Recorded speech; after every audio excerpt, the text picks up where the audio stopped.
We always begin with gratitude. So I want to thank you for being here and for doing whatever it is you needed to do to show up here and to be present in the space. I'm so grateful to have your energy and your presence here. I'm LA, and I'm a licensed clinical social worker, a holistic wellness therapreneur, and the creator of this channel, Reconnect with You. If my vibe and energy or any of the contents of this channel resonate with you, please remember to like, share, and subscribe to the channel. I will be posting videos on the first and third Sunday of every month at 12 p.m. Eastern Standard Time for hashtag Solitude Sunday to send y'all some good vibes to start off the week. This channel has a primary focus on wellness and will include tips related to different aspects of wellness, affirmations, sound baths, and short talks focused on you and your relationship with yourself, which is the foundation for all of your other relationships and aspects of your life. So, are you ready to reconnect with you? If so, come on in and get comfortable, whatever getting comfortable looks and feels like for you. With Mother's Day coming up, I thought that it would be a good idea to share with y'all how I spend Mother's Day, to give you some ideas for activities that you can do on that day. I know that a lot of people struggle with their relationships with their mothers, and I personally have had a very tumultuous relationship with my mother, and so I just wanted to hold some space for other people who may also have difficulty on Mother's Day. Before I share with y'all some things that I do on Mother's Day, I want to read a message that I shared a while back, just sending some love and light to some people who may have some difficulties on Mother's Day. There are more than enough dedications and love today to those who are embracing and enjoying motherhood and those who have positive relationships with their mothers.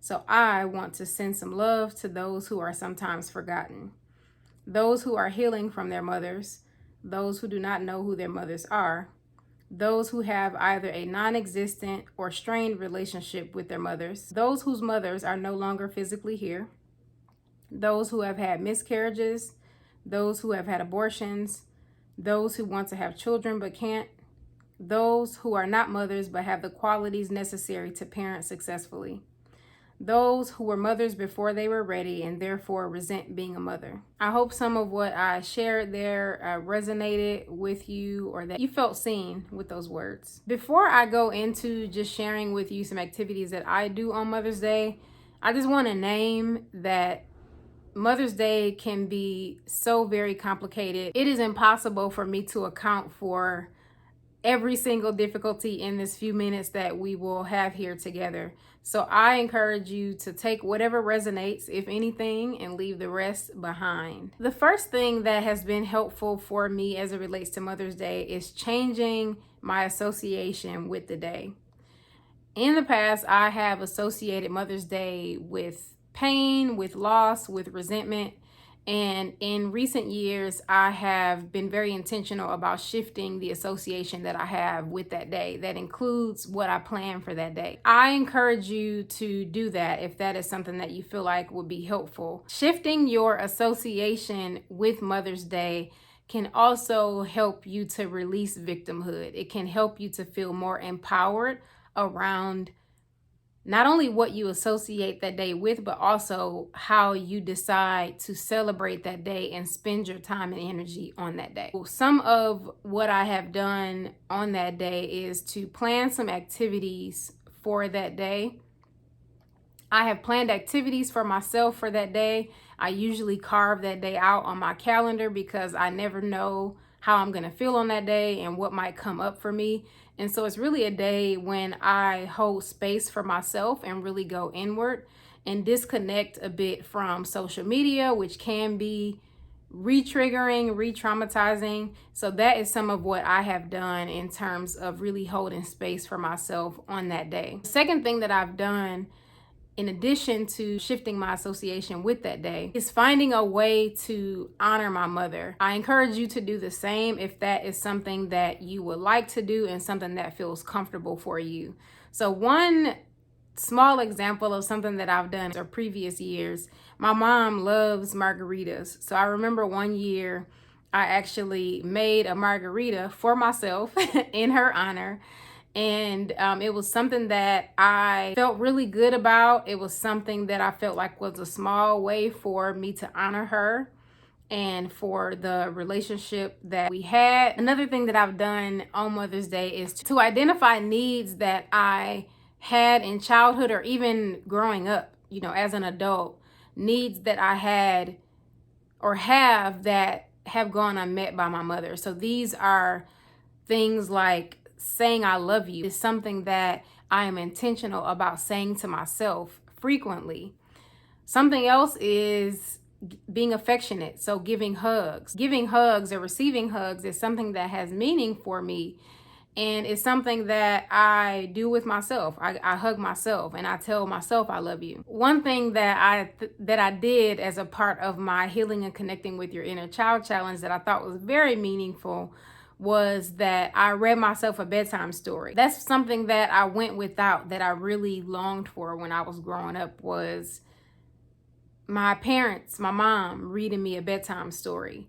And it was something that I didn't get, but something that I realized that I can do for myself. This last thing was shifting the way that I talk to and about myself. A few years ago, I remember I had my windows open in my bedroom and I had the air conditioner on, and I forgot that I had the air conditioner on because my windows were open. I love opening my windows and doors to just allow in fresh air.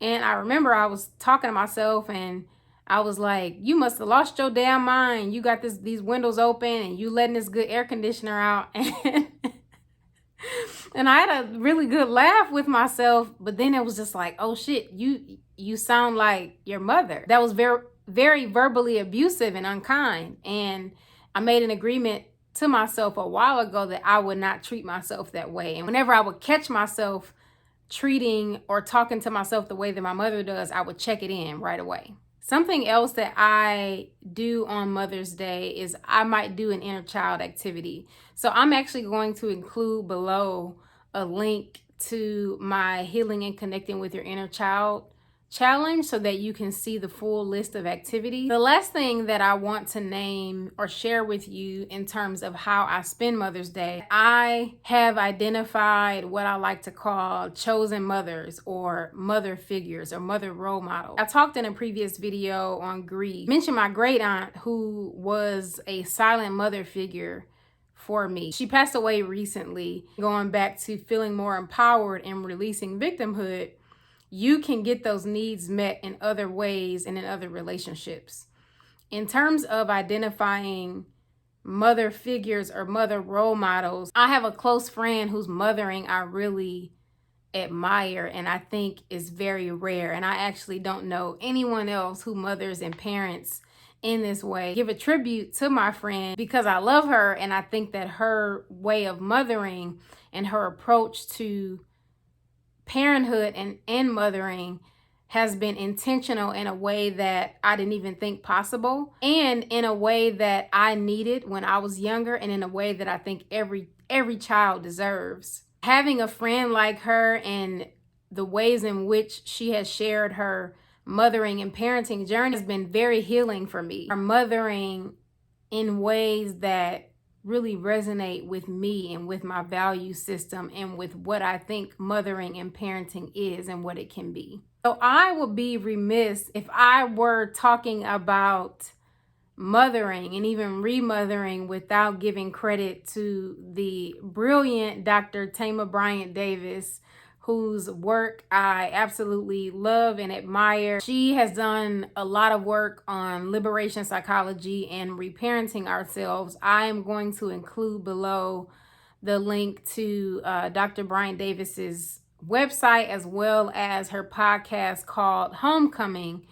And she has some episodes on there around reparenting and remothering ourselves that I think can also serve as additional resources for you as you think about how you might spend Mother's Day. If you are new here, I always end every single video with a prompt for journaling or reflection. Prompt for today's video is, when you hear the term remothering, what does it mean to you? And what challenges might you have with this practice? Before we end our time together today, I just want to share with you that whatever type of relationship you have with your mother and whatever Mother's Day might bring up for you, I hope that as you are watching this video and on Mother's Day, that you get what you need, whatever that is. Well, that is what I have for y'all today. I look forward to connecting with y'all again soon, but in the meantime, reconnect with you. Namaste.